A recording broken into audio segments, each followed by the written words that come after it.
আপনি কি ভেবেছেন আপনার নামাজ দিয়ে আপনি জান্নাতে যাবেন? আপনি তাহাজ্জুদ গুজার, সেজদা দিতে দিতে কপালে দাগ ফেলেছেন, এটা আপনারা জান্নাতে নেবে না?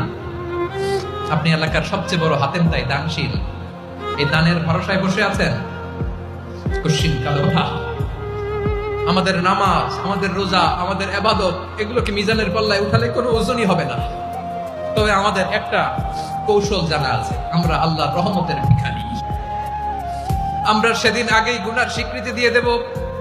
আমরা বলবো, আল্লাহ তুমি প্রশ্ন করার আগে তোমার একটা কথা বলি, আমারে কিছু জিজ্ঞেস করো না, আমি সব করেছি। এমন কোন পাপ নাই যে পাপ আমারে দিয়ে হয় নাই।